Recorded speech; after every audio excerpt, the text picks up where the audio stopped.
We can't always save people, but we can forgive them. The Exorcism was written and directed by Joshua John Miller, whose previous work includes projects like The Final Girls. Check out his IMDb page for the full list of his work. This is also written by M.A. Fortin, whose previous work includes The Final Girls and Queen of the South. Remember that show that USA Network hit us over the goddamn head with? Yeah, that was a good time.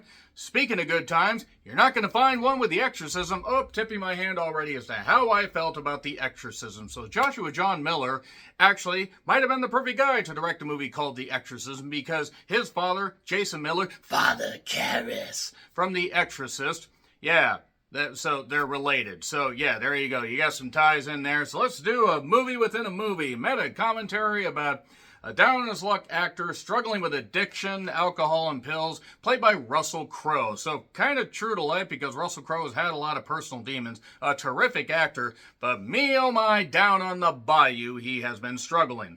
I'm not knocking, it's just clear that he's been struggling, and he has been open about that. He plays Anthony Miller, who really has just been struggling so much. He lost his wife. He has a fractured relationship with his daughter Lee, played by Ryan Simpkins, who was in the Fear Street Netflix movies. Remember those? Boy, they were up and down all around Come On Defense work. They're doing more of those. Yay! A lot of Fear Street books. Maybe they'll do these good this time. That being said, I reviewed those as well. Now, nevertheless, let's get back to The Exorcism.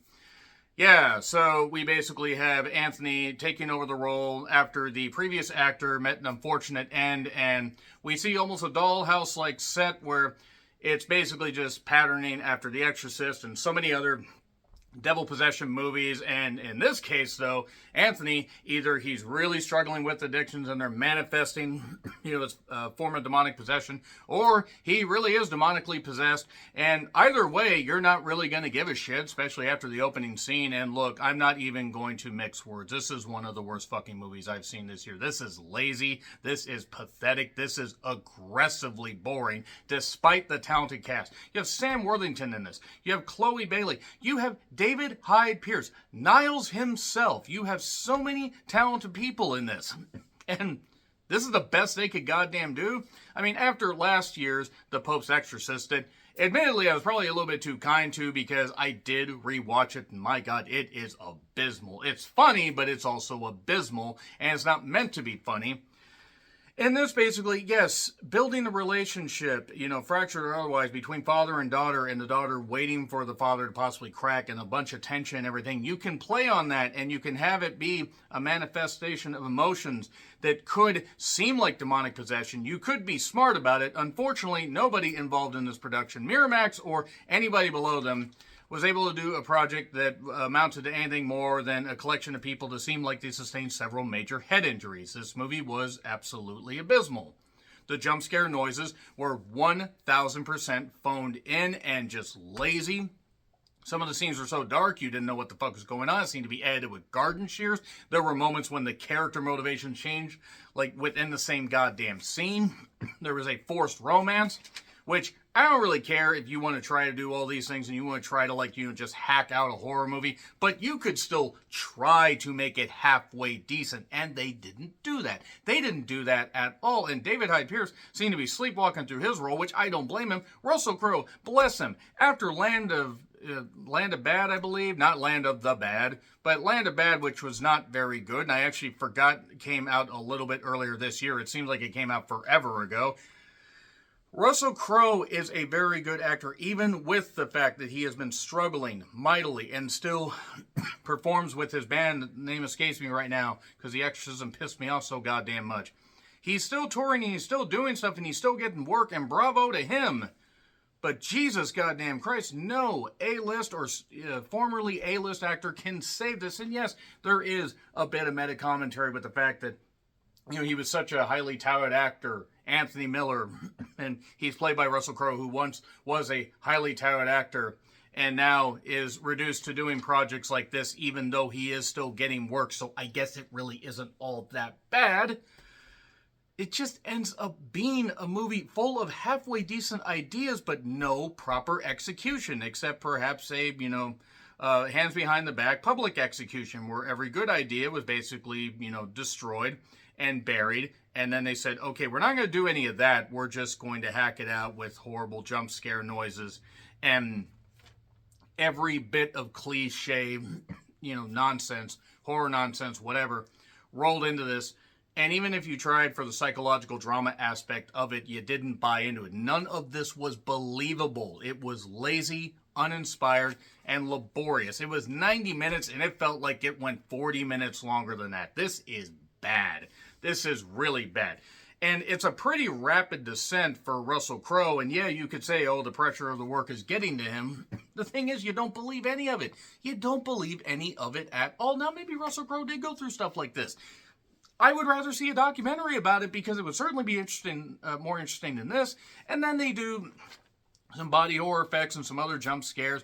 By the time they get to that point, it's too serious to the point that it's so goofy. And yet, when it tries to be goofy and scary, it just feels lazy. It just feels lazy and just like all the edges have been sanded off. Like you're just waiting to grab onto something, or maybe the movie to grab a hold of you and just pull you in. And no, the movie practically grabs you and just throws you out and says, we don't actually want horror fans to enjoy this. It seems to actively hate horror movie fans.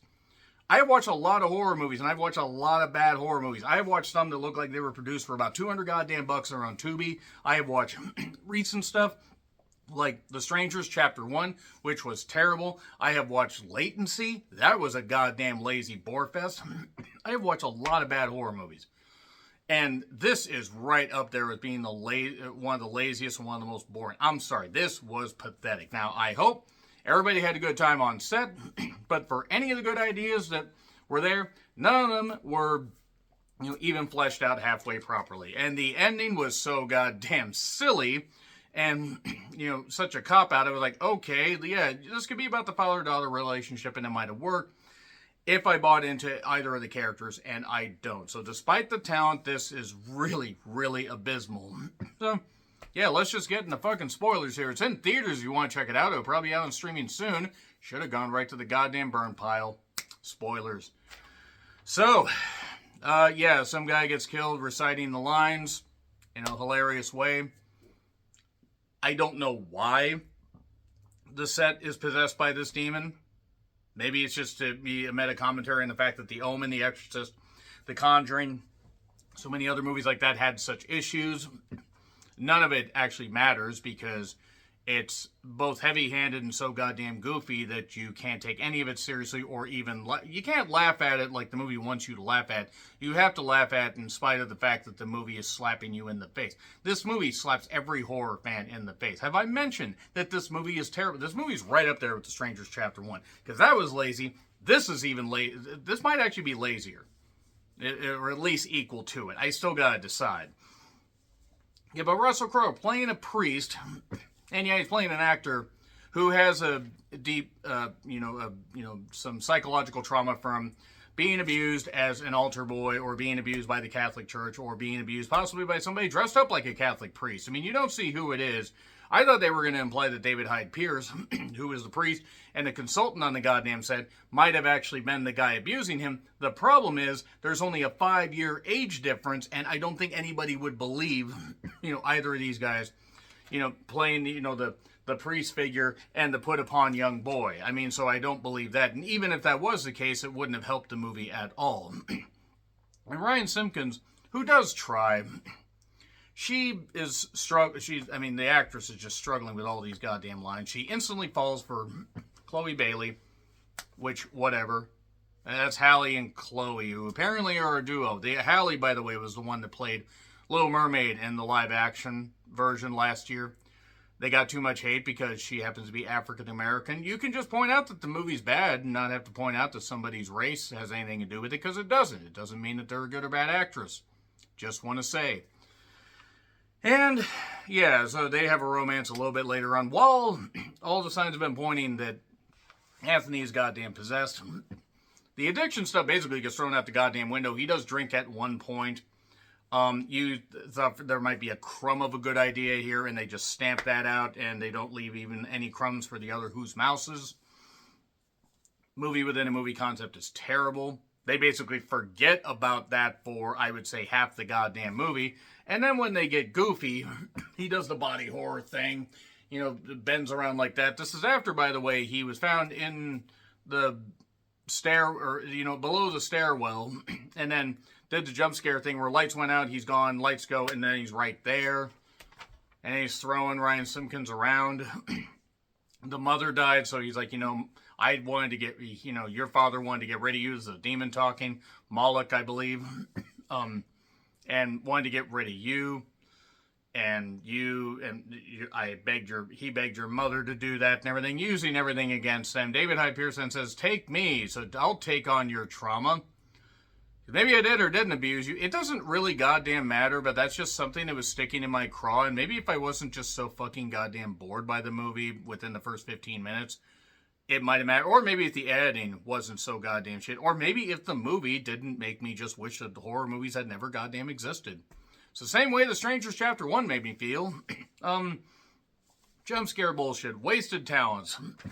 David Hyde Pierce is possessed, and then earlier thing was, Russell Crowe and Ryan Simpkins going back and forth with a bunch of these names. Her trying to get him to say a bunch of like holy names. And then they're finally able to team up and say all the holy names and all that stuff. And then he's confessing once again like he was in the beginning. And I know it's not going to be easy to rebuild my relationship, but there we go. Yeah, there we go. And there you go. The Exorcism. How fucking dare you? How dare you? How dare you, Joshua John Miller? How dare you? Or how dare you, Miramax? I'm going to blame somebody for this. I'll blame the studio, because I don't think anybody would intentionally make a movie this bad unless it were David Gordon Green, who's another guy that should never be allowed to make another movie. But yeah, F. It gets an F. It's terrible. It's really, really, really, really bad. I just keep digging more of a hole to put these goddamn horror movies in, and all these bad movies. I'm going to need a bigger hole. It's going to be, a mass goddamn, just trough of just these movie titles. Then the pigs are going to come and eat it and possibly become possessed pigs by bad movies. That already sounds like something better than The Exorcism. So yeah, F. Agree, disagree with what I said? Like, share, subscribe, Twitter handle in the description. I'm John Rithlin. I'll see you soon.